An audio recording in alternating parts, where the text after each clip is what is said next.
So, so yeah, welcome to this second session. We are very glad to be able to have this symposium, even though it's online. As we just said, it's also an opportunity maybe to engage more people in the conversation, which is a good aspect of it. So yes, this conference was initially planned for May 2020, but as we know, things have changed because of the pandemic. So we decided to have this conference as a hybrid event, partly online for a couple of months, one session every month. And then we hope to have an in-person event in October, and maybe Professor Lee will tell you a little bit more about it.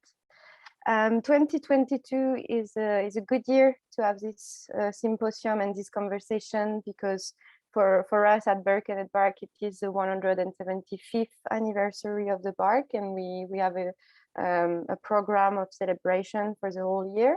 And it's also for our colleagues in the US, the 200th anniversary of the birthday of Frederick Law Olmsted, who will be in most presentations tonight or this afternoon, depending on where you are in the world.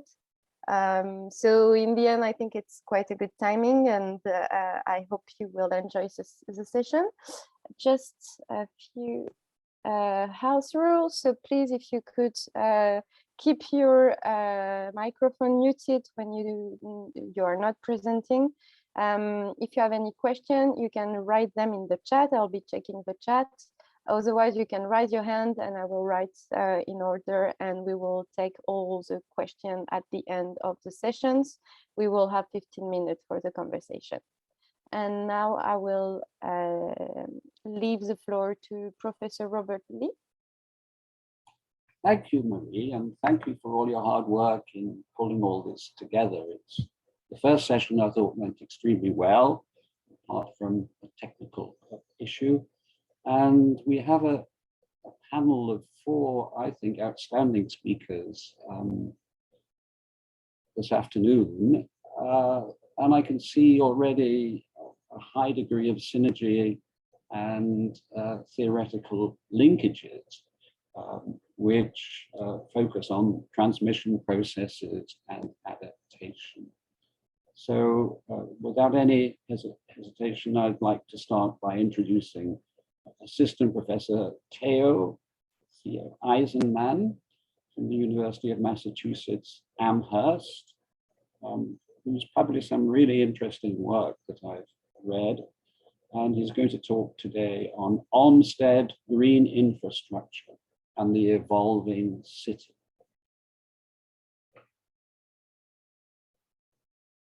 Theo.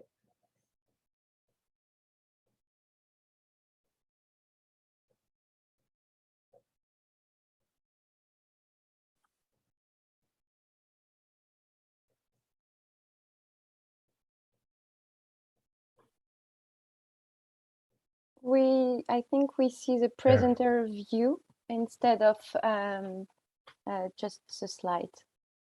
New slideshow, should I click on that? Yeah, probably. Yes, perfect. Is that good? All right, can everyone hear me okay and see everything okay? Yes. Excellent, excellent. Well, I really appreciate this opportunity to participate in this really interesting and timely, I guess it's a 4-part conference, right? And I'm going to be sharing some thoughts around this idea of Olmsted and green infrastructure and the relationship between the two. And I'm going to organize this talk in roughly 2 parts. I'm going to first offer sort of my own homegrown synthesis of the evolution of the green infrastructure idea. And this is something I've been tracking for the better part of 20 years, just to sort of set the context on green infrastructure. And then I'm going to pivot to Olmsted's work and outline 3 things I think illustrate Olmsted as an early sort of proto thinker on green infrastructure. And then I'll offer a few synthetic thoughts at the end. But just to set the context for why I think this is really important, cities are greening today. Something's happening very interesting. Singapore, for example, has established a goal to provide pervasive greenery wherever the eye can see. In North America, we now have over 30 cities that have established some form of policy or incentive to promote green roofs or green walls. We have this policy called the Green Area Factor, which originally emerged in Berlin, was since taken up in Malmo in the south of Sweden, and now has been, here in the US at least, replicated in Seattle, Washington, as well as Washington, DC. Many of us are probably familiar with the increasing move towards green infrastructure for stormwater management. And as Sonia Duppelman has documented, we have a lot of tree planting campaigns going on. There's a lot of interest in large-scale tree plantings in the US and around the world. And this is rather interesting. And this is something I'm thinking through. I think there's an argument to be made that we could possibly be witnessing a new chapter in the historical arc of urban greening. And when I think about that, about what those traits might be, in terms of their scale, they tend to be rather acupunctural and small site-specific interventions. In terms of their sort of underlying essence or ontology, they're biotechnical interventions. It's not just nature; they're very sort of these hybrid kinds of things. In terms of their design, they tend to be predicated on quantitative and volumetric kinds of goals. And in terms of their governance and how they're adopted and implemented, it tends to be rather decentralized. A whole range of different actors, all the way down to local nonprofit groups. So this is something that I'm kind of exploring, and it really is the underpinning of my broader research agenda, which is on urban greening, and really examining the historical, scientific, cultural, and design bases of urban greening. And I define urban greening as a social practice of organized or semi-organized efforts to introduce, conserve, or maintain outdoor vegetation in urban areas. And I place special emphasis on a social practice because it's important to note that these are things that people are doing. This is not just a sort of naturally emergent, vegetation in nature. These are largely people and groups of people that are implementing these things. So it's really a social practice or a social phenomenon. As I mentioned, I've been thinking about this green infrastructure idea for quite some time. This is just a quick little synopsis of a little bit of my background thinking about this. As early as 2003, you can see in the lower left-hand corner, I was a consultant for the National Park Service here in the United States to do a green infrastructure mapping assessment in metropolitan Washington, DC. Since then, I've published a whole range of articles, mostly in Landscape Architecture magazine. In 2005, a piece on watershed management and using green infrastructure in Staten Island. And the piece I'm going to be drawing mostly upon today is this piece that I published in the Journal of Planning History in 2013, exploring this relationship between green infrastructure and Olmsted.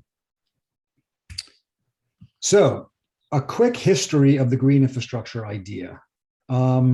I believe that most people would probably attribute this early to Ed McMahon and Mark Benedict in the early 2000s. One of the first references to this in the literature I came across was this piece in 2002, and really their book in 2006 called Green Infrastructure really sort of really put this idea on the map. And they basically describe it as a natural life support system predicated on this idea of hubs and links, which I'm going to speak to just in the next slide. And it really framed large tracts of green space as an interconnected green space network. That's a key word, including natural areas and features, public and private conservation lands, working lands, which is basically farms, and other protected open space that is planned and managed for its natural resource values and for the benefits it confers to human populations. And this first iteration of green infrastructure was really drawing on principles of landscape ecology, in particular the work of Richard Foreman, now emeritus at Harvard. And this landscape ecological approach was largely predicated on the idea of hubs and corridors. Large hubs of intact green space with corridors and links connecting them. And importantly, it was this sort of thinking of green infrastructure was really establishing a green framework that would guide future growth and future urban land development. And increasingly, as I mentioned earlier, become used as a way of thinking about watershed management at a large watershed scale. But then when we moved to this 2.0 version, and this was emerging about simultaneously in the early 2000s, but I think it's worth noting that this was a rather different conception of green infrastructure, which was largely predicated on integrated stormwater management, of which some of these systems might have been vegetated, but others were largely hardscape. For example, yes. Great. Okay. These pervious paving systems, for example. And here I'd like to just note the work of someone named Neil Weinstein. I think he's a bit of a forgotten sort of hero in this story. He still runs a nonprofit called the Low Impact Development Center, and someone's got their audio on. As early as 1999, he wrote a report for Prince George's County, Maryland, which is right next to Washington, D.C., which was essentially advocating for what we're now calling green infrastructure. He was calling it low impact development at the time, but it's essentially these integrated stormwater management systems. And it was soon thereafter taken up by cities like New York City and Philadelphia. These large efforts to essentially incorporate green infrastructure primarily for managing stormwater. And in the illustration to the right, that comes out of that report from Philadelphia, which is essentially a sort of an aspirational sort of vision for what a city might look like if it were to implement green infrastructure citywide: green roofs, green walls, decking over highways, etc. And then we come to what I'm broadly calling 3.0. And as you can see, this is just a sampling of a whole range of books that have come out over the past decade, roughly. I'm sure there's many, many more. And at the risk of oversimplification, broadly speaking, this sort of 3.0 version of green infrastructure really has very much become synonymous with this idea of ecosystem services and more recently nature-based solutions, which at the risk of oversimplification are predicated largely on quantifiable sort of outcomes that can then be turned into a monetizable or economic dollar value, and then predicated increasingly on these volumetric and quantitative kinds of goals. So this is just a quick, my effort at a quick history of the green infrastructure idea. Now, if we pivot to Olmsted and his early thinking and work that I believe in many ways can be seen as sort of a prototype of early green infrastructure work, I'm going to focus on three things that I believe speak to that. The first of these is his thinking around human health and well-being. And here it's important to note that in 1850, he visited England and visited Birkenhead Park, and was very much influenced by what he saw in England at the time. And in terms of his thinking around human health and its relationship to green space and parks, this quote on the right, I think summarizes it pretty well. He said, quote, in 1872, that there are two classes of improvements: one directed to secure pure and wholesome air to act through the lungs, the other to secure an antithesis of objects of vision to those of the streets and houses, which should act remedially by impressions on the mind. So if we unpack those two, the first point is about pure and wholesome air. It's important to note that he was like pretty much everyone else at the time. He was responding to the prevailing medical theory of the time, which was miasma theory. And it's important to note that leading medical experts in both England and the United States were actively promoting parks as literally as a public health intervention.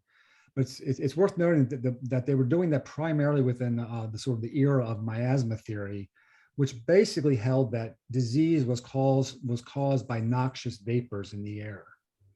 This was later disproved by germ theory in the late 1900s and in the early 20th century.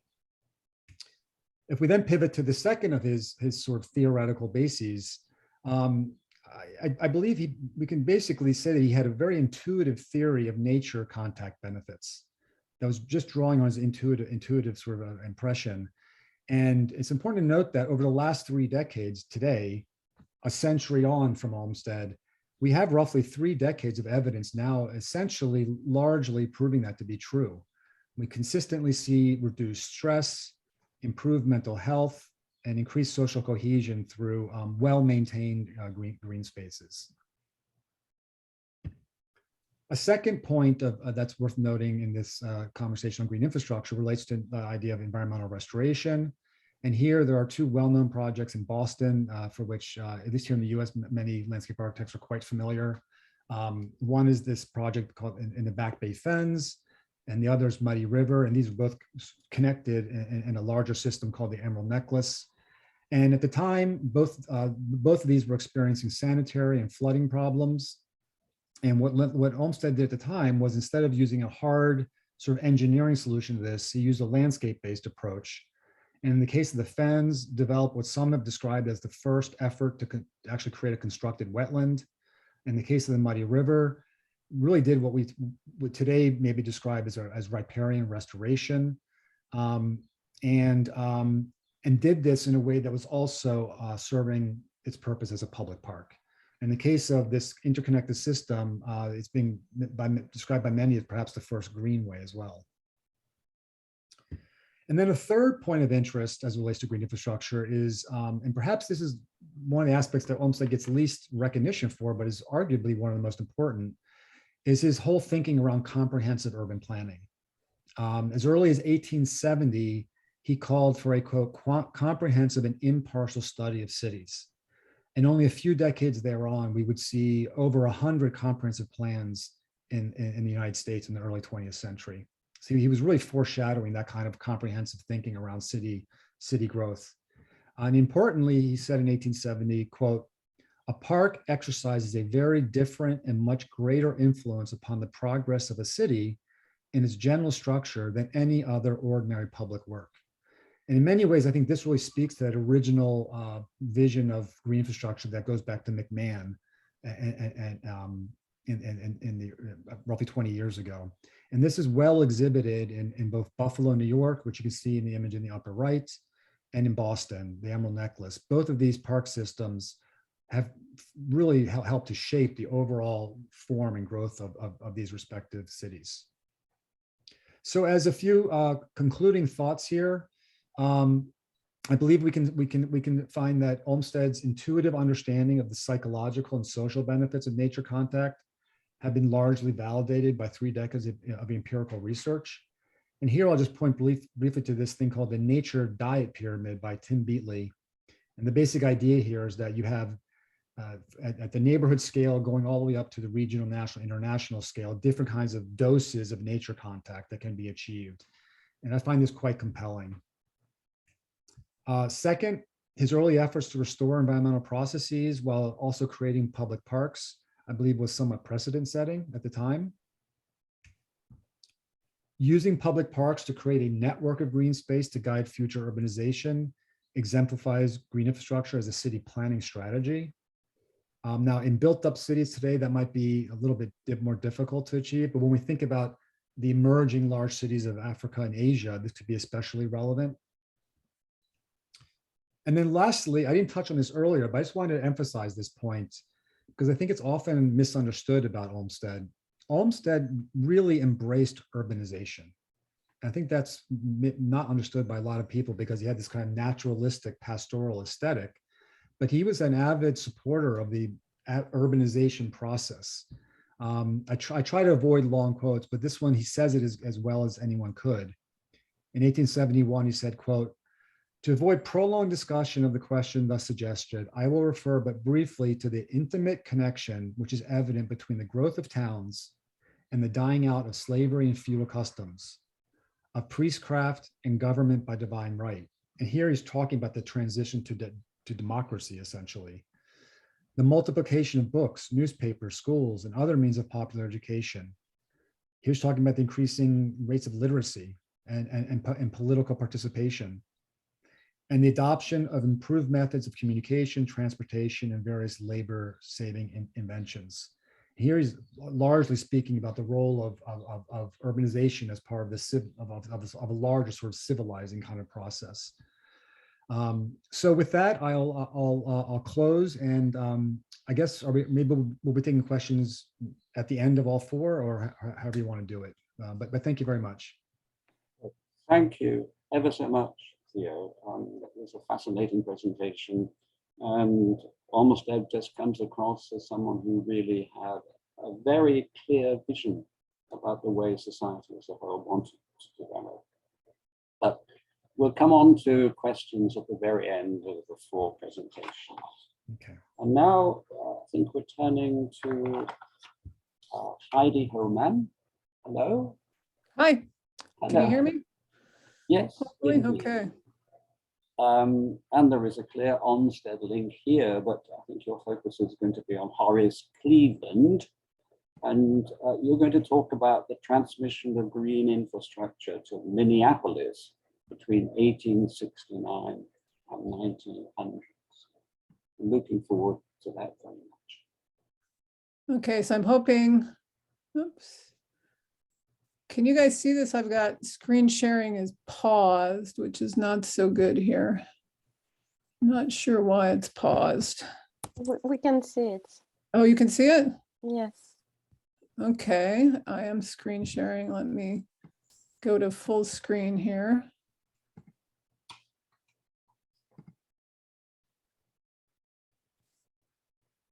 So can you guys see this or not? Yes. Okay, it's telling me you can't, but so if you can't see it, stop me. Stop and tell me.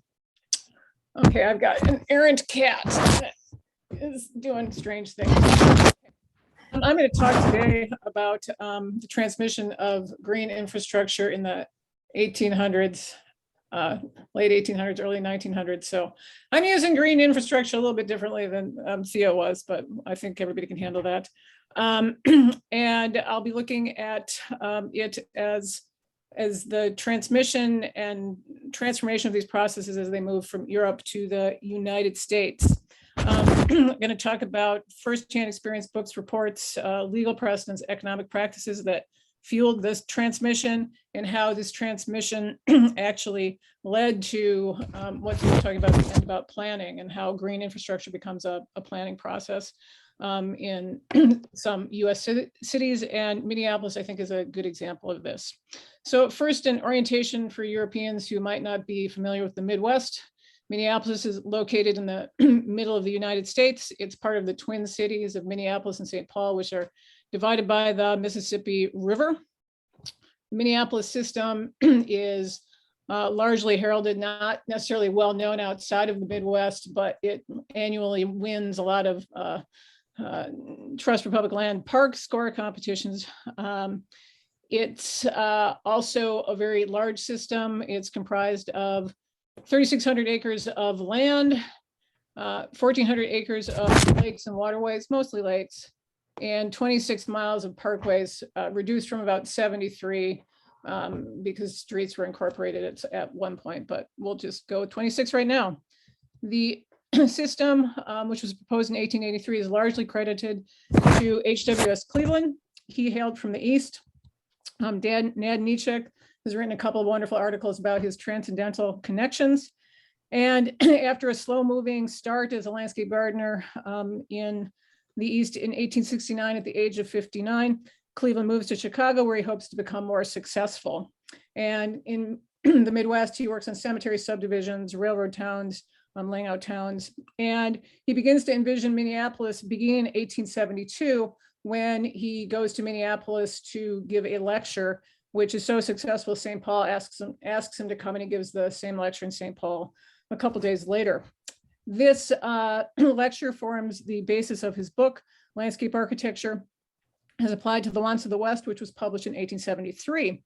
And Cleveland believed that rapidly assembling Western cities did not, unlike Boston or Paris, need to be remediated by landscape architecture. Rather, he thought it would help them avoid the problems that older cities suffered. key aspects of his practice, flying low here, was to identify the most scenic sites, which would probably be valueless, like the lakes, which were sloughs, the riverbanks, and protect these as scenic parks, then connect these bike parkways to distribute these park-like atmospheres throughout the entire city. And he also advised that the parks, the scenic areas, and extensive driveways be acquired early through what he called timely forethought, and we'll come back to timely forethought. As historians Lance Neckar and Dan Nietzsche pointed out when this book was republished by in the early 2000s, their introduction said that Cleveland proposed landscape architecture not only as site and park design, but as the development of a civic framework. I would also add, through this focus on timely foresight, that the book also proposed landscape architecture as a city planning method prescient of the catalytic design proposed by today's landscape urbanists. Cleveland modeled his ideas on European precedents, some of whom are familiar to everyone here. He was particularly fond, in terms of his urban work, he was particularly fond of Alphonse Promenades of Paris. He used a copy owned by the Chicago Park Commissioners until it was burned in a fire in 1871, and then they didn't want to replace it. And he thought about getting his own copy, which cost $175 at the time. And if you've seen this book, it's rather gigantic.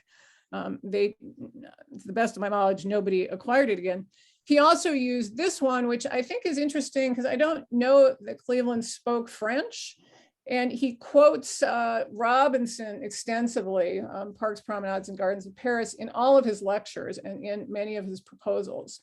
And it is a really influential text. And I think this is important because I cannot trace the fact that Cleveland ever went to Europe. So he's learning all of his stuff secondhand, primarily through these kinds of publications. He particularly admired Butte-Chaumont as an example of the improvement of an intrinsically valueless site into a park. And he promoted to all of these Midwestern cities Parisian boulevards as a model for urban development. He did this for both Minneapolis and St. Paul. Parkways are key features of these two cities today, although the only one that really achieves a Parisian kind of appearance would be Summit Avenue in St. Paul. Over time, however, Cleveland's ideas are increasingly influenced by US writers, including Downing and Copeland, who he was a partner with for a while, but primarily Olmsted. Cleveland had worked. Heidi, if I may, are you changing slides, or are you? I am. We are not seeing that, or at least I am not seeing it. We are still on slide 3. Okay. You're still on the start screen? So yeah, it's just not moving the PowerPoint. I guess I could try to share it from my hand if you want. Let me, let me just try. You want to try it?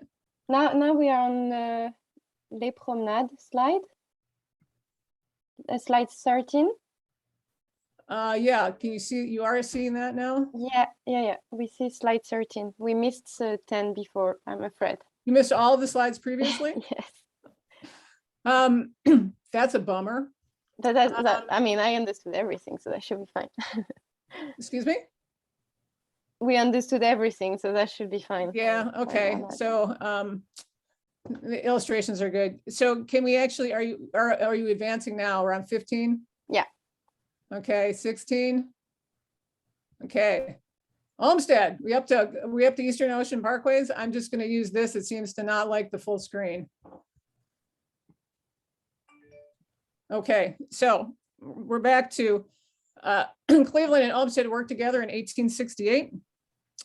So he would have been familiar with Olmsted's changes to sort of Parisian examples, European examples in something like Eastern and Ocean Parkway.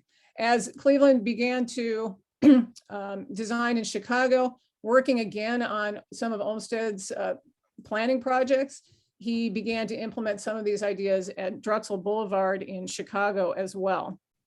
The influence here is pretty great.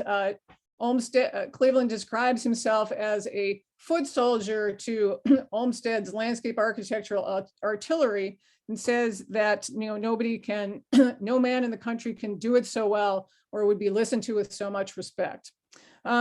So over the next 20 years, as you can see on this slide, hopefully, every time Olmsted writes a book, Cleveland essentially has a response to that and is beginning to really incorporate these ideas into his own writings. He doesn't actually begin to manifest these in a significant way on the ground until 1883 with the Minneapolis park system. And that's about 10 years after his first visit to Minneapolis, because there was a delay in the construction of the park system due to the Panic of 1873. Economic recession, which lasts for a good 5 to 6 years. There's also not a lot of support in Minneapolis for a park system. They tried to pass a park act a couple of times. And in 1883, the wealthy men of the city, the Board of Trade, about 165 individuals, launched this campaign to start a park system. And they're working with Cleveland, although Cleveland's still in Chicago at this point. And I think we can't underestimate the impact of the wealthy population in the Midwest in bringing green infrastructural ideas to Western cities. These men were flour millers, they were merchants, they were real estate speculators, butchers. They achieve a lot of money through industrialization. And they also return to the East Coast, and they see the cities of Boston, Washington, New York. They see parks in these cities. They also go to Europe, and they come back and bring these ideas back to the US and talk about them amongst their colleagues. So their firsthand knowledge wants them to make Minneapolis, if not the Paris of the Midwest, then the Boston of the Midwest. And this is an image from the first park report showing they're comparing Minneapolis's proposed park acreages to Philadelphia, San Francisco, and even Tokyo, Japan. And they're building this argument of urban rivalry for the transmission of these green infrastructural ideas. They also base it on economic grounds, what Professor John Crompton calls the proximity principle, which is the idea that parks raise the economic value of adjacent properties and by extension city tax revenues, was a major argument for park construction in Minneapolis. This was done for city purposes, but also for personal purposes, because they own much of the Twin Cities, much of the land, the actual land of the land. They would donate the strips of land around the parkways, and then that would bolster the lands adjacent that they own as real estate developments. So they profited greatly from this idea. And this established the Gold Coast of the city, which is still prime residential property in Minneapolis today. Although the promise that increased tax revenues would fully support both purchase and improvement of park property was never fully realized in the 20th century. Minneapolis clearly used economics of previous parks and park systems to support park building in the 19th century. They also used legal precedents in creating the park legislation for Minneapolis. R.J. Baldwin, the lawyer for the Board of Trade, studied the park acts for Central Park, Buffalo, Chicago, and Boston. And language is drawn directly from those park acts into the Minneapolis acts. Plagiarism software indicates plagiarism, yay. The big difference between this, though, between previous park acts in the United States and Minneapolis, is that the Minneapolis Act designates no lands. Instead, what they designate is a condemnation procedure. So it's a set of ways to assess the market value, to pay people who own the property, and to condemn the land. There's also a lengthy appeals process, which many of the people who own the land for the park system actually engage. And the initial result of this act is that the landscape projected by Cleveland, seen here in this slide, is all of the red X's are pieces which were not acquired by the park system.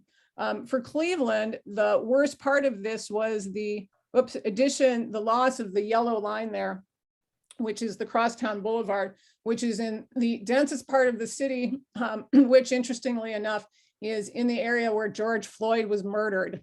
So I think there's a sort of an interesting idea here that Cleveland wanted a parkway in the densest part of the city, which didn't happen, but that's probably a story for another day.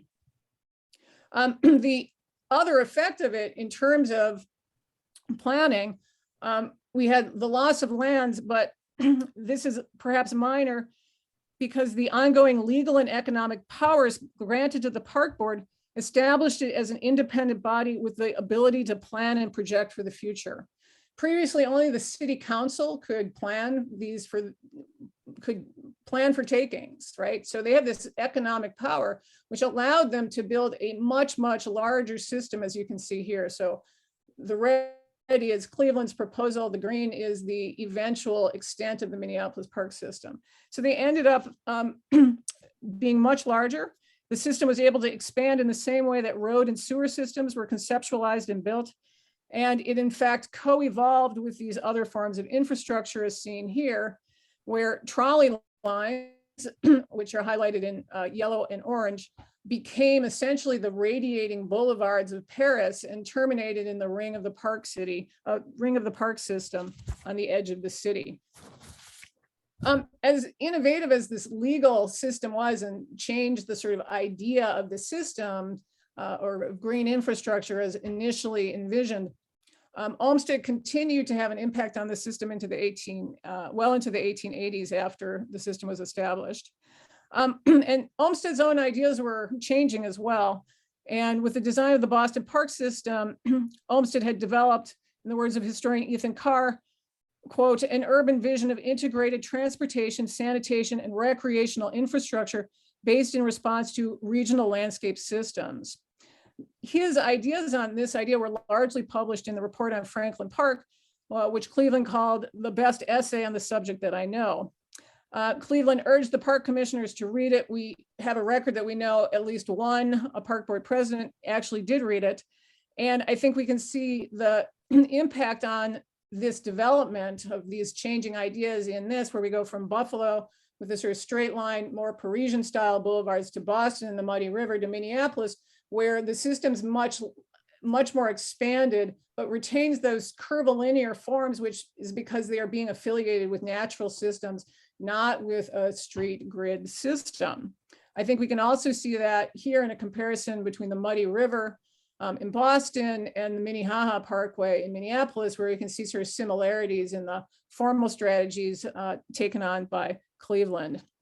Olmsted also influenced the system directly through a one-day visit.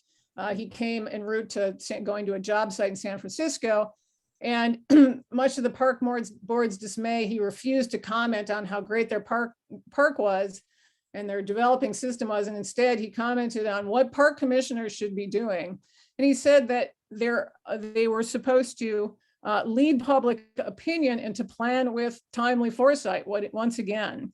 The Park Commission, somewhat chagrined, did take that on, and we can see here in 1890, they recommitted to planning a larger parkway system through the northern part of the city. And you can sort of see here, they begin to expand much more into the north on the right side of the slide with the red additions of the red parkways, which Cleveland had never envisioned.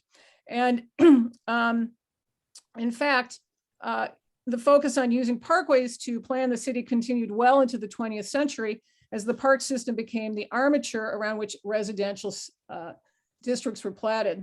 So here we can see the residential growth boundaries highlighted in 1920 yellow and 1930 purple. And we can see the park system as planned in is existing in 1935 and planned around 1905, that it's growing outwards to meet the park system. And it takes until well after World War II for the residential growth to surpass the ring of planned park infrastructure.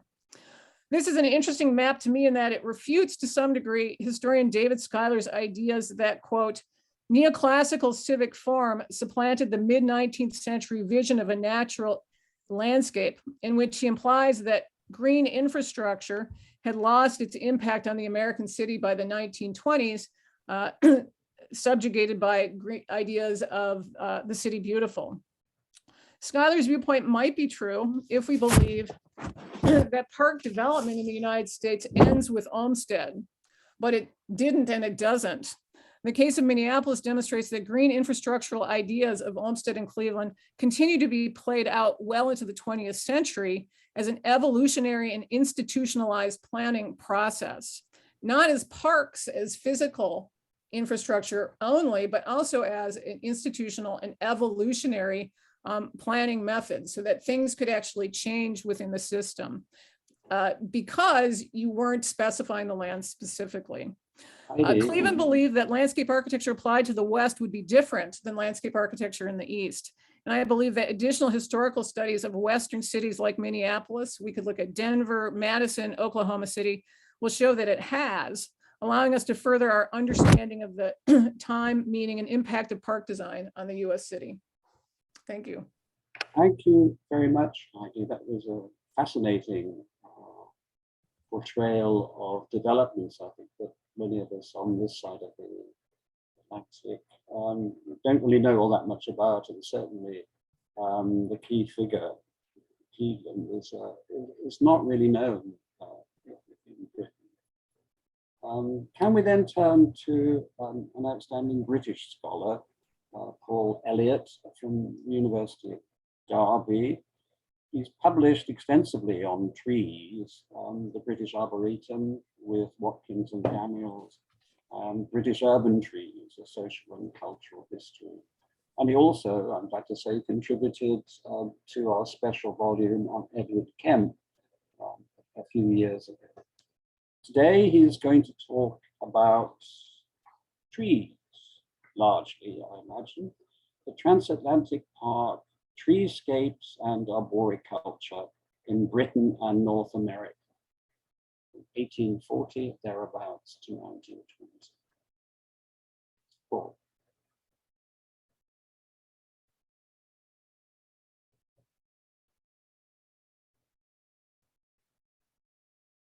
Paul.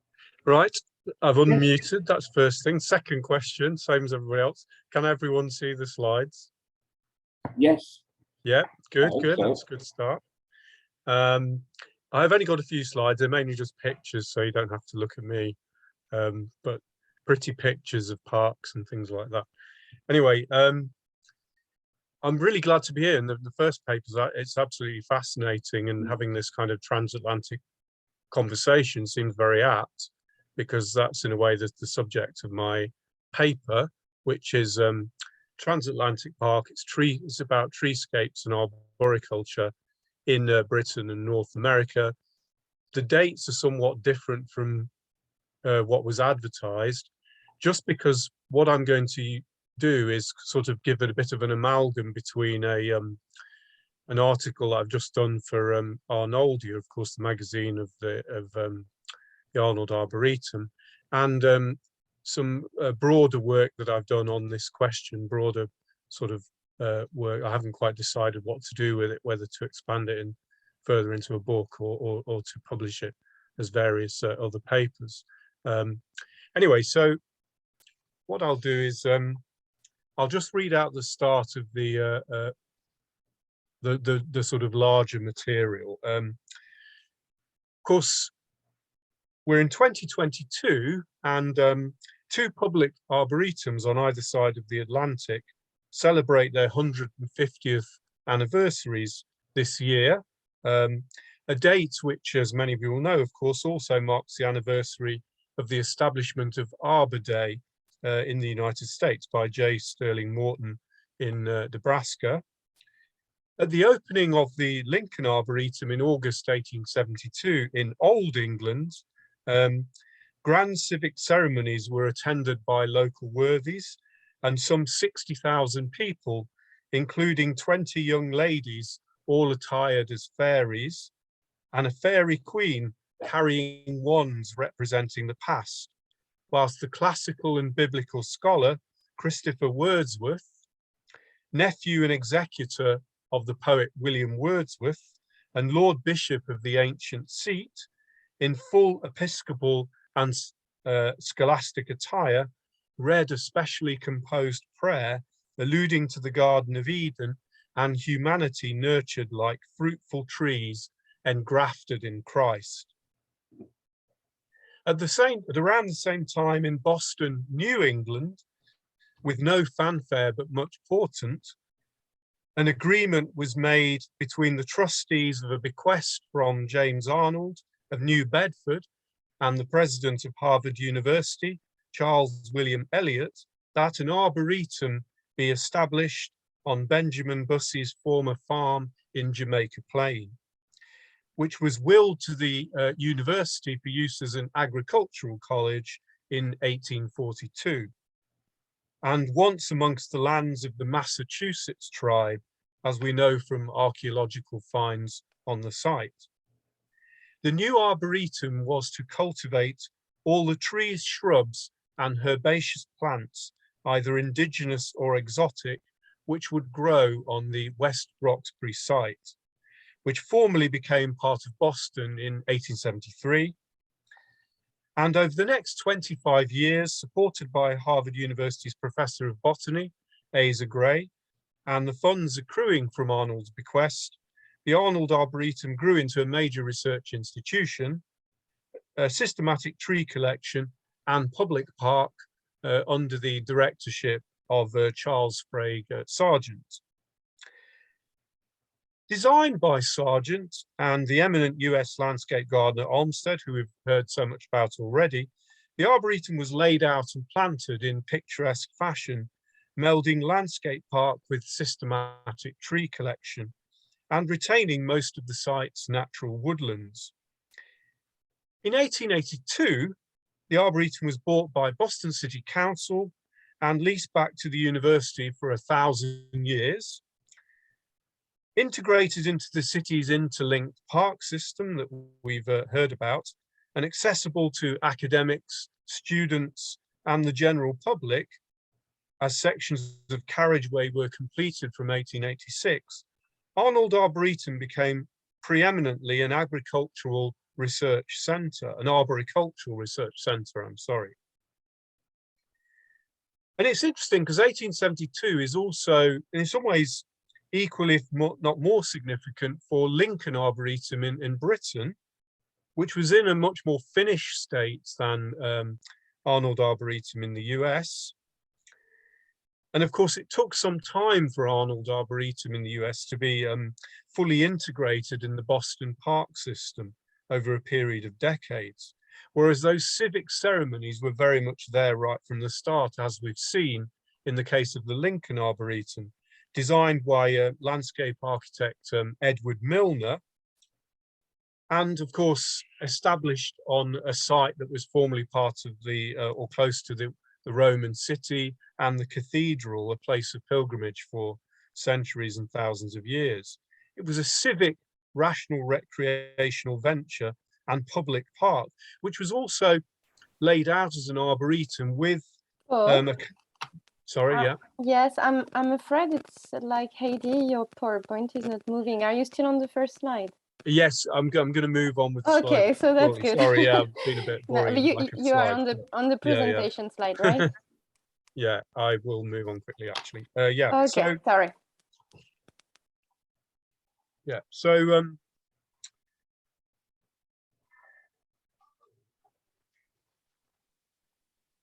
So my argument, I suppose my argument is that the Atlantic world was fertile ground for the formation of tree collections in the parks and gardens of Europe and North America.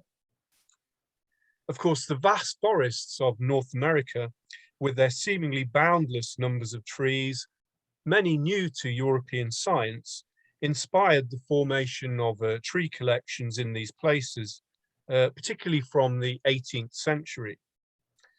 And the biodiversity of North American forests, spanning from subtropical to boreal, from coastal to montane, this diversity across the vast extent of the continent, of course, persists to this day, and as exemplified by the 99 native species of conifers now believed to exist in the north of Mexico.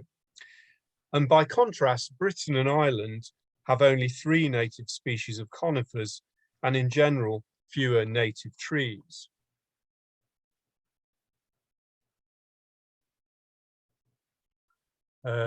Having said that, the slides are, oh, here we are, okay. In the remaining part of the paper, I will briefly say a bit more about transatlantic arboriculture, and particularly the development of urban arboretums, a little bit about living and paper arboretums as well, about arboretums as public institutions, and the development of arboretums within towns and cities across the transatlantic world.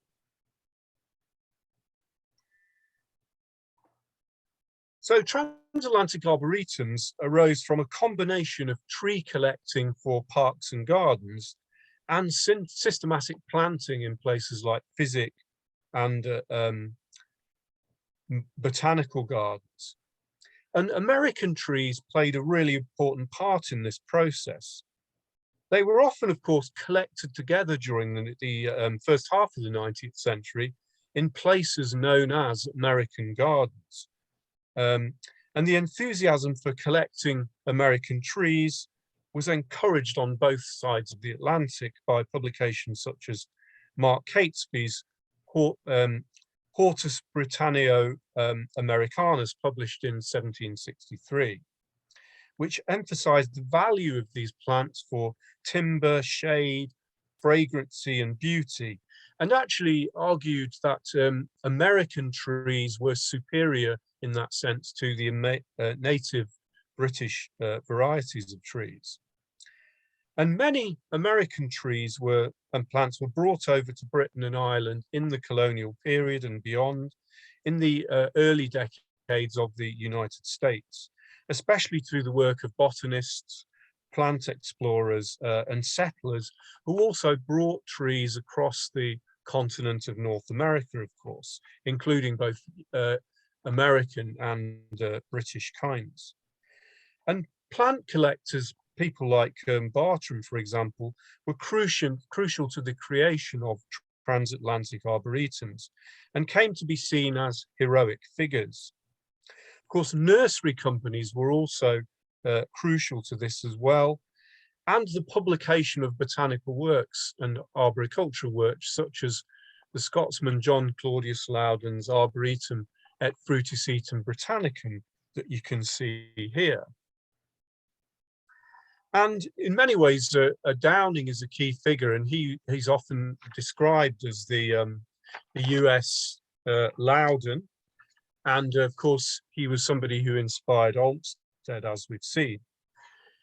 The language of picturesque naturalism was used in the development of arboretums on both sides of the Atlantic. So you have this really sort of fascinating combination of rational recreation, scientific study, and also aesthetic values that are put into place in terms of urban design and the provision of public parks in Britain and North America. And we see that very much in the intersection of the careers of people like Calvert-Vaux, Downing, and Olmsted, who we've heard so much about. And of course, arboretums functioned as public institutions, and they tend to do that. And they were often melded into the design of public parks. It's very striking that the early plans for, in the early plans for Central Park, for instance, an arboretum was very much part of the original provision. Equally, in urban cemeteries, for instance, in the US, it was very much the US that took the lead here, really, and inspired arboretum cemeteries in the British Isles, places like Mount Auburn. And of course, this is a period when transatlantic connections are being forged anew through steamships and some of the progress that we heard about earlier on in terms of communications.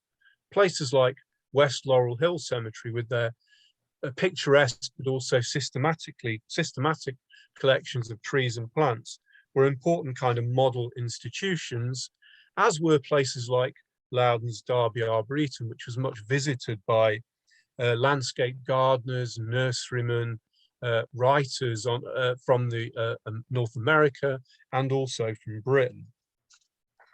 And I think part of the reason Loudon's park was so influential was because it really sort of combined these elements of thinking about, in a way, urban planning in the sense of the position of parks within urban society, but also rational recreation, the idea of botanical, scientific education.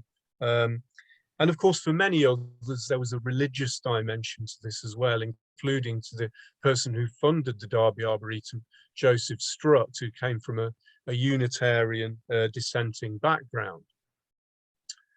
And that sort of brings me to Arnold Arboretum at the end, which, and you see very much a similar kind of ideals in some ways in the design of Arboretum and Arnold Arboretum, and the way that it was kind of melded and integrated within the Boston park system.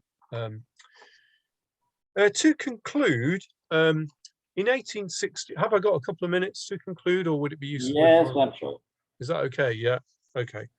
In 1868, Josiah Hoops, a nurseryman from Westchester, Pennsylvania, wrote that he believed his fellow American citizens were vastly behind their transatlantic brethren in the provision of tree collections, specifically in this case, collections of conifers. Yet with the onset of the First World War, the initial decades of the 20th century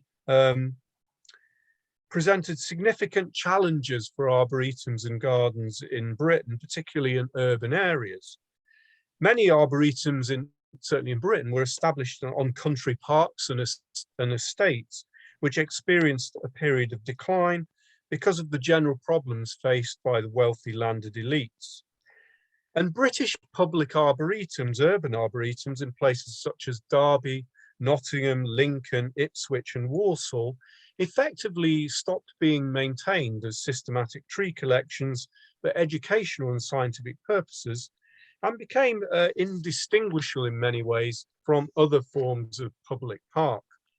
On the other hand, with the professional development of arboriculture, forestry, urban forestry and municipal horticulture, really in many ways the torch of the urban arboretum was kind of passed to the United States, and we've already heard to some extent the extent to which there was innovation in terms of park planning in North America. So what you can see is very much the development of innovative urban arboretums and tree planting during the first half of the 20th century. And in some ways, whilst Loudon's belief in the idea of tree equalization across the continents is complicated in today's world of looming environmental crisis, what you really can see is that in places like the Arnold Arboretum, it is very much being carried forward to this day, aided by the collective desire to face the climate threat together as a global community, and to celebrate the symbolic value of public arboretums, uniting trees from around the world for all to study and enjoy. Thank you. Thank you very much indeed, Paul. Even though we're running a little bit late, I don't think that matters at all, hopefully. And it's my delight to turn to our fourth speaker today, Sonia Dümpelmann, whose research and writing sits squarely within the environmental and urban humanities. And she's already won 2 book prizes, one for the volume on Seeing Trees, a comparative survey and analysis of New York City and Berlin, and the other for a book entitled Flights of Imagination, Aviation Landscape Design. So we're all yours. Thank you so much, Robert. Thank you, Marie, and everybody organizing this conference for the invitation. Can you see my screen? Am I sharing this okay? Yes. Yes. Yes, okay. Yes, of course. Wonderful. So Armstead. So here you see Frederick Law Armstead as painted, and we actually saw him just now also in one of the images. So Olmsted, as painted by John Singer Sargent at Biltmore in 1895. Olmsted's health was beginning to decline, and he would die 81 years old 8 years later. There's no question that this year, 2022, 200 years after his birth, we owe a lot to the intelligent thinker, acute observer, and visionary designer. Olmsted was instrumental in founding the profession of landscape architecture and giving it the English name, and in eliciting interest in establishing an educational program in the field. The merits of his works and his accomplishments, many of which predated and went beyond his activities as landscape architect, are unquestionable. And I think we, heard a lot about this in the preceding presentations.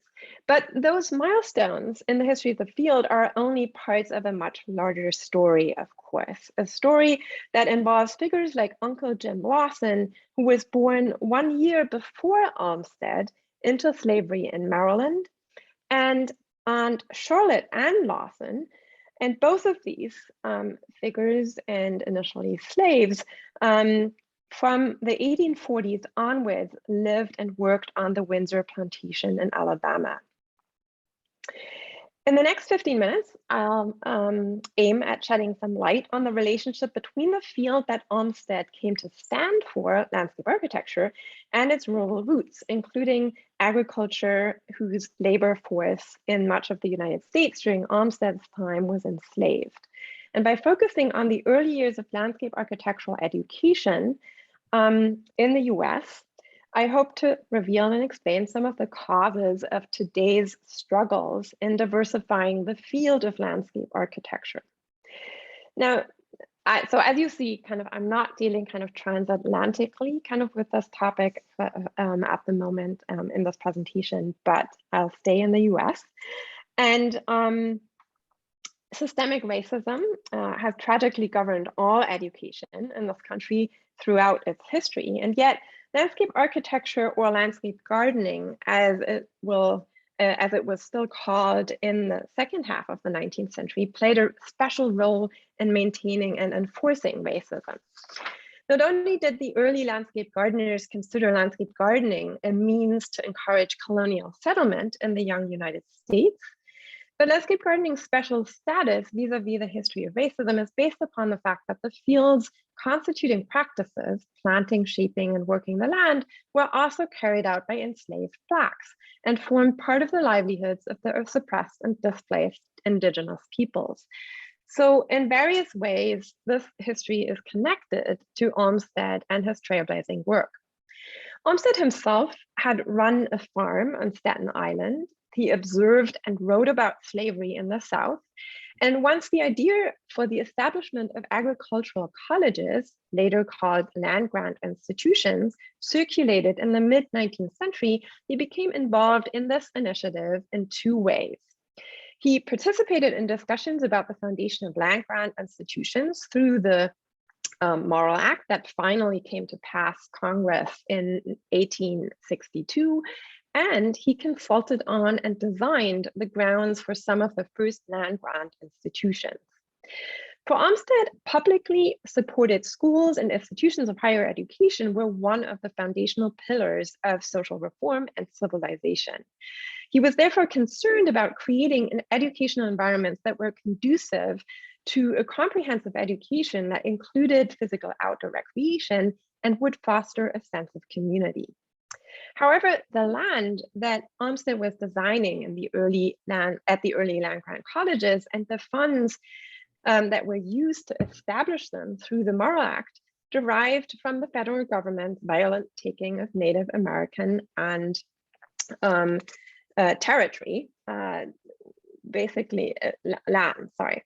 So throughout the 19th century, the United States had continued to expand a Native American territory, as you will know, driving indigenous peoples onto the verge of extinction. After 1865, all Native Americans were forced to assimilate or live on reservations.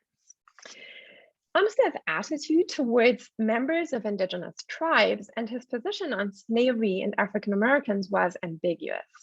Benevolent and at times affectionate, yet nevertheless paternalistic and patronizing. He was only a moderate abolitionist, but his views against slavery hardened during his 3 tours through the South between 1852 and 1857, when he witnessed firsthand and reported on the abuse and torture that were not only integral, but fundamental to the slave economy. While spending time in proximity to Miwok tribe members on the California frontier in the early 1860s, Olmsted commented on their industry, remarking that they were not, quote, as bad a people as they were generally represented to be. I quote again, their children are sometimes bright and quite interesting, he noted. However, as was custom among the 49ers, so everybody who came to the California frontier seeking gold, Olmsted too referred to California's indigenous people who dug for root vegetables with sticks by the derogatory term diggers. And his description left no doubt about what in his eyes was their primitive, uncivilized status. Quote, they are very ugly with hair like a heavy black fur shading their foreheads, he wrote in 1864. Despite lacking immunity to 19th century white supremacist racial ideologies and race theories that posited the inferiority of the Negro and Indian races, as they were called then, Olmsted was shocked to see and clearly condemned the white treatment of Blacks in the South and of the indigenous, as well as the Chinese and Indians on the Western frontier. He appealed to fellow Northerners to abstain from products produced by sweated labor or derived from land wrested from indigenous peoples by force and fraud. For Olmsted, slavery also meant the lack of an effective public educational system in the South. And even after the Civil War, education was not accessible to all in an equal measure. Indigenous people were excluded from most land-grant colleges, and so were Blacks. Special schools and colleges were established for the children of members of the indigenous tribes, often far away from their reservations. Racism was sanctioned in the South by the Jim Crow laws, requiring the separation of whites from persons of color in public transportation and schools. In response to the situation, some years later, Congress passed the Second Morrill Act, also known as the Agricultural College Act of 1890, requiring states to establish a separate land-grant college for African Americans. But although claiming to diminish inequality, the act sanctioned racism and the purported separate but equal policy. By 1909, nevertheless, 16 historically Black land-grant institutions had been established. Before the Second Morrill Act, only some historically Black colleges in the South profited from land-grant funds, although they were officially eligible. One of these institutions you see here, which was Hampton Normal and Agricultural Institute, today Hampton University, whose campus the younger Frederica Olmsted would consult on in 1917. Founded in 1868 by white and Black leaders of the American Missionary Association to educate and provide vocational as well as teacher training to freed men and women, Hampton Institute was legally chartered as land-grant school under the Morrill Act in 1870.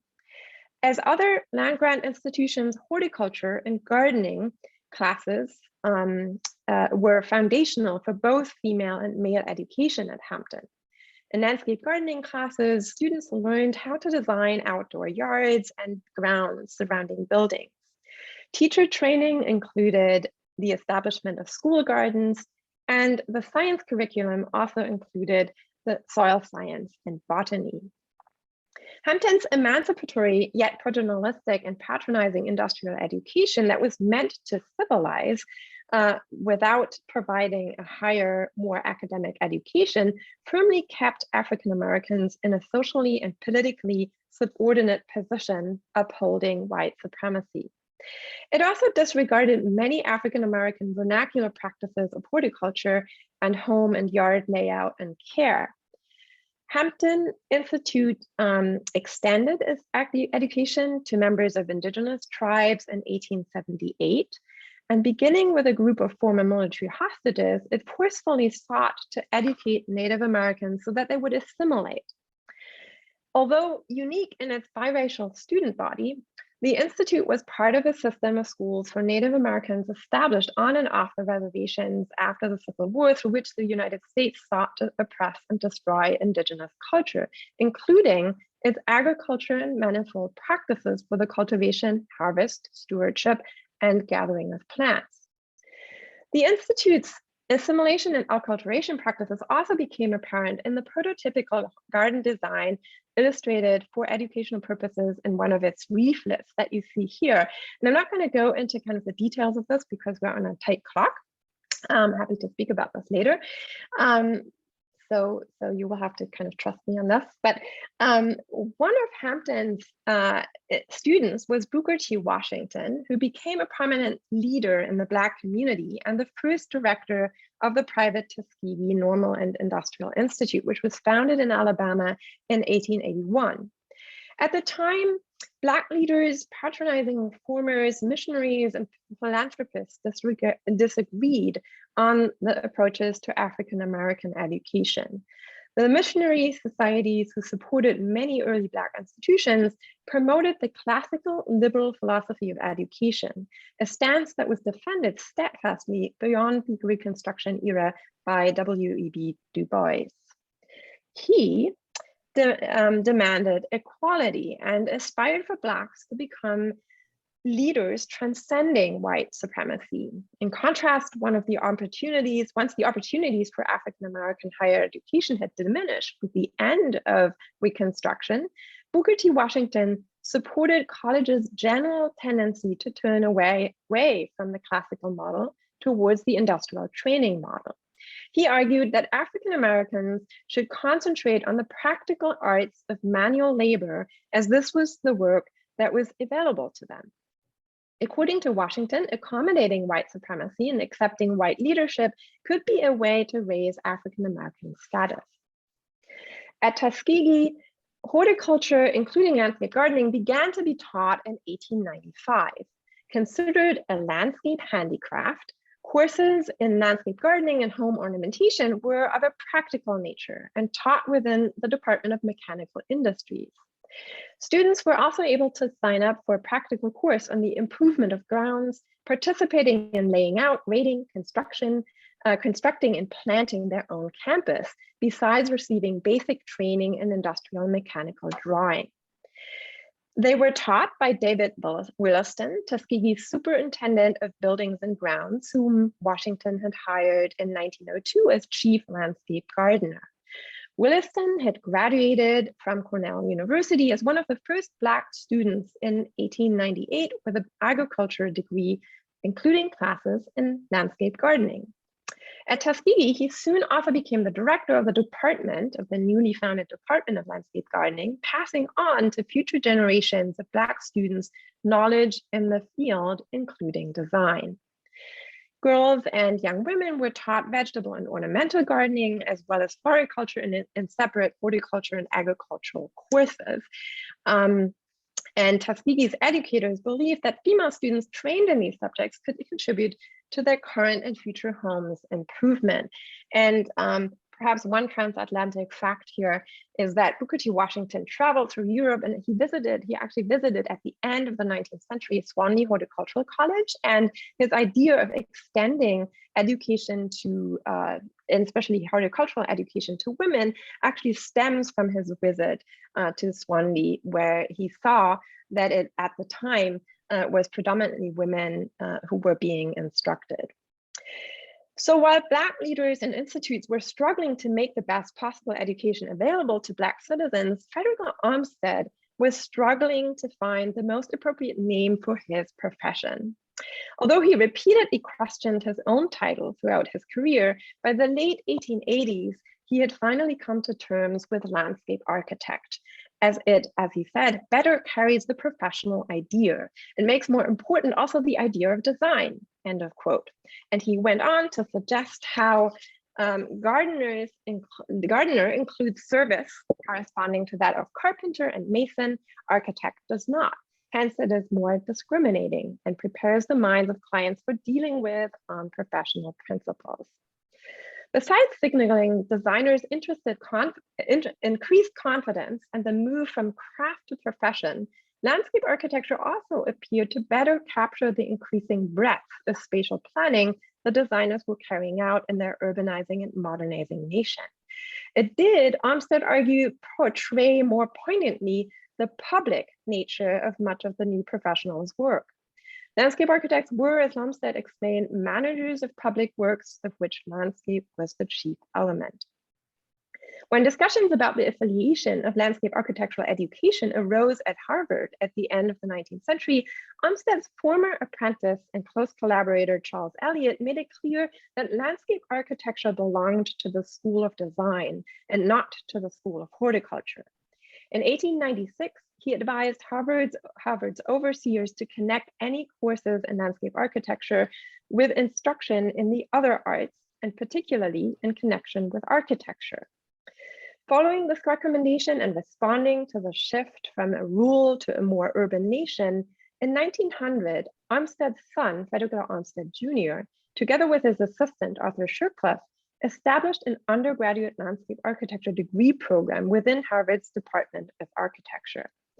Influenced by both Olmsted's pastoral landscapes and the prevailing classicist Beaux-Arts education and architecture, student projects ranged from country house estates to suburbs and urban parks. Following Harvard, in the first decades of the 20th century, many of the first programs and departments of landscape gardening that had been established in the US changed their names to landscape architecture. And these were the programs that were established at the white or predominantly white land-grant institutions. Urbanization and the subsequent expansion of the discipline's activities led landscape gardening curricula to be revised and renamed to reflect these changes so that the field of study has uniformly come to be called landscape architecture, even though it is still taught in both architecture schools and colleges of agriculture. The low number of BIPOC students in today's landscape architecture programs is related to landscape architecture's historic urban bias and to the association of its practice with wealthy clients and conservative social reform as modeled by Olmsted and his firm.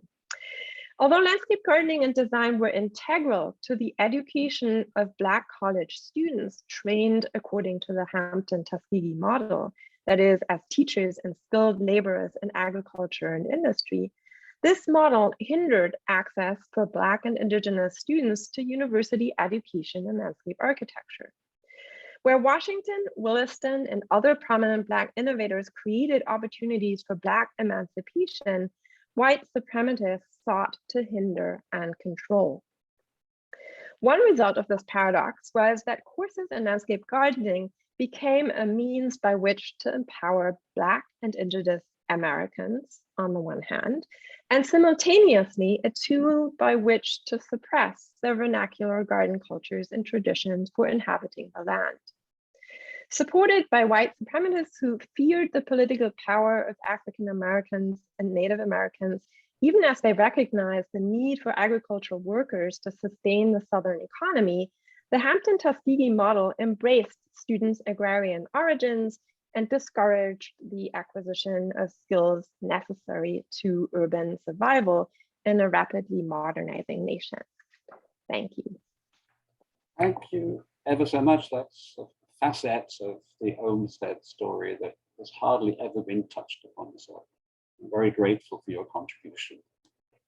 We've still got, if you've got enough energy left for the online work that we're conducting, about 15 minutes or a little bit more. So would you like to ask questions of any of our four presenters today?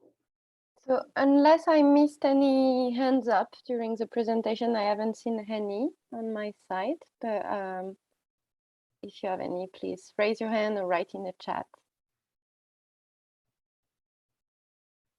Yes, please. Yeah, I have a question for Paul, because you introduced basically this concept of the Transatlantic Arboretum. Is that because actually kind of most of the species that were planted, moved between the continents, or I'm wondering, because I think like at certain periods, some of these arboretums, certainly the Arnold Arboretum, obviously also began collecting seeds and planting species from other parts of the world, so not only kind of transatlantic exchange, but also kind of trans-Pacific and all over. So I was just kind of wondering whether you could illuminate me a little bit, or elaborate a little bit more on that kind of idea of the. Yeah, of course. I mean, I suppose there's the 19th century sense in which, I mean, John Claudius Loudon's book is called the British Arboretum, because the trees were kind of, it's trees and shrubs that would grow hardy in the British Isles, but of course it includes a vast number of trees from all over the world. I mean, that's particularly evident, for example, if you think about conifers, because there's only something like three native varieties of conifer in Britain. So it's so of course it's not a sort of suggestion that the trees are sort of confined to the trees that I'm considering are confined to North America or Europe or Britain. I suppose the main reason for going to a transatlantic level was to capture some of the relationships across the pond and look at the sort of interchange of ideas at that level. Just because I found it's a more manageable sort of geopolitical kind of scale, rather, because if you you kind of go from individual states or countries to the world as a whole, and there is a value of that. But I felt it was useful to consider it at the scale of transatlantic, particularly in the sort of long 19th century. I mean, one reason being, of course, that the close cultural connections across the transatlantic world, and something that I didn't really talk about because I was obviously a bit time constrained, but in terms of the interchange, the crossing of people, of immigrants, but also the backwards and forwards movement of observers and people modeling and seeking inspiration from parks, urban planning, tree planting, and ideas on both sides of the Atlantic. I mean, the relationship between Olmsted, for example, and somebody like Herbert Spencer, and some of those ideas is a good kind of example. But also the fact, another example is the fact that so many of US gardeners and landscape gardeners and architects, so many of them were, of course, English, Irish, and Scottish. But finally, another interesting thing, though, is how, and this really relates in some ways nicely to your paper in terms of the fact that you're showing the kind of the tensions in a way that there were bubbling under the surface. And the other thing that interests me is how this kind of, putting it very crudely, is kind of European British picturesque naturalist model of rational recreation, urban institutions, parks and arboretums was seen as a means of kind of integrating, a very polyglot US society made up of so many people from around the world, including, of course, increasingly from China, from Asia. And so it was certainly argued and obviously seen to be a kind of way of integrating and sort of bringing a sense of local civic and national pride. But of course, as you've pointed out so well, there were limitations to that and the extent to which people could enter into that. But and obviously in the long 19th century, there's so many class dimensions that are built into even the way that paths are configured and institutions are managed and all the rest of it. But so I've kind of given a slightly rambling answer, but no, but I find it so interesting. I mean, that's kind of what I find so interesting, kind of the geopolitics vis-a-vis basically also what are actually the precise collections and how are they shaped or influenced by, as we kind of were mentioning, kind of all that, what is kind of underneath and is and then kind of vis-a-vis and vice versa, what is actually then the role of the plants themselves and kind of these arboreta in I don't know, projecting certain images or representing the nation, but also certain kind of political ideals and ideas. Anyhow, I think there are more questions. Thank you. Anyone else? Robert, I have a question. I can't find my raise hand button, but if that's okay. I find myself raised in a socialist environment in Liverpool and spending my life in the right-wing environment of Texas. And the shock is profound. And so I'm wondering about the differences between them. My observation in Texas, in the United States, is that everything is instrumental and comes back to economics. Everything comes back to economics. And so when Theo presents his points about parks, it's always about, yes, stormwater, that's fine, but it's about how much money we save. In my own city, I happen to be an elected city councilman. Our city is 125,000 people. There are 7 of us on the council. We have a budget of $375 million. And so the 2 things that resonate in green infrastructure, one is we're trying now to get trees planted because it will reduce the heat island effect and therefore have an economic base. And the second one is I've been involved with the City of Houston a lot. City of Houston attained the title of Capital of Pollution in 2005. Which it was not very proud of when it took it over from LA, and immediately put in a massive tree planting program to save its reputation, its economy, and so on. And so everything is driven by economics. It's always instrumental. And the early English parks, seemed to me, were pretty much in that vein of increasing property values and all the rest of it. I look at Fred Olmsted, his time in the Civil War, where he essentially, as I read it, founded the notion of the Red Cross, very influential in his writings, convinced him of miasmus, and despite germ theory coming in the 60s, actually it didn't take root in the United States until the 80s or 90s. And so again, you see money being the driving force here, and the costs, as Chadwick lauded Loudon's Park Struts Arboretum in his Poor Laws thing as a means of reducing the miasmus effect as part of his thing. So always comes back to money in the end. And the other thing which builds really on what Heidi's paper was, the other thing is there's never been a movement, I don't think, in the United States for parks. There's been some cities that have got it together and some haven't. And those that have, invariably, the 2 characteristics are political stability and leadership stability. And I think that characterizes Minneapolis. As I recall, the first 100 years of Minneapolis, they had just 4 superintendents of parks. And so I think those 2 ingredients have been key in the United States. And I wondered if our British friends would have any reaction to their role in the UK. I think Theo had a question as well. Well, I want to give an opportunity for anyone to respond to John Crompton's very interesting observation there. I think you're absolutely right. And I didn't have enough time to go down and problematize the monetizing and quantifying of the ecosystem services logic. But that has become the dominant norm. And I would say it started in the US arguably, but my sense is that it's becoming the norm arguably around the world. And I think there's actually a lot of problems with that.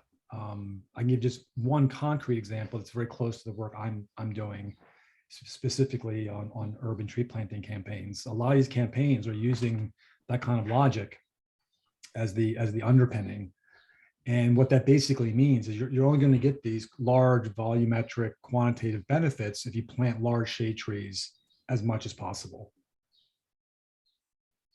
Obviously, that has significant implications for landscape design, what kind of landscapes we're creating, what kind of urban places we're creating. So I think your observation is really, really interesting. and very relevant. It's something I'm thinking a lot about right now.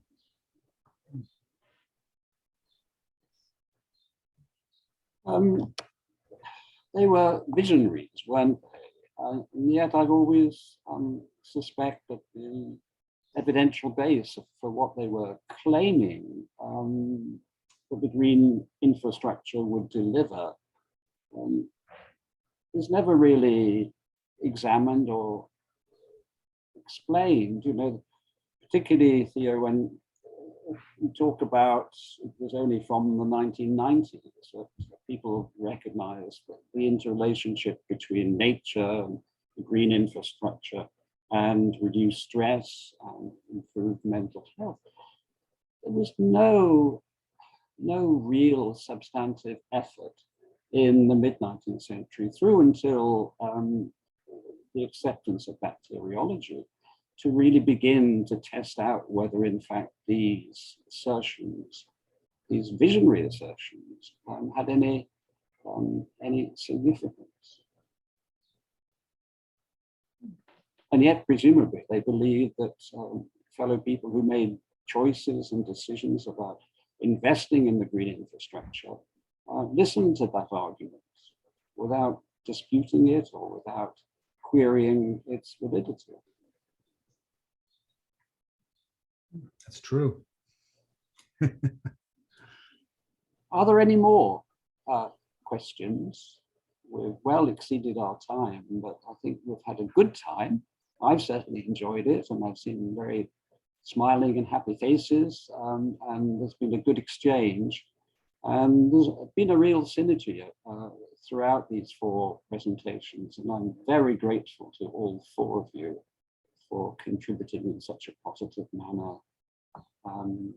Again, I thank Marie for all the hard work that she's done. And if I can remind you when the next session, our 3rd session, will take place, that is on Wednesday, the 29th of June, at the same time, at 1800 hours, British Standard Time. So thank you all very, very much. Thank you, Robert. Thank you very much. Thank you. I've shared the recording of the first session already, but if you didn't receive it, just drop me an email, I can share it again. And hopefully the recording of this session will be available soon as well. Thank you very much, everyone.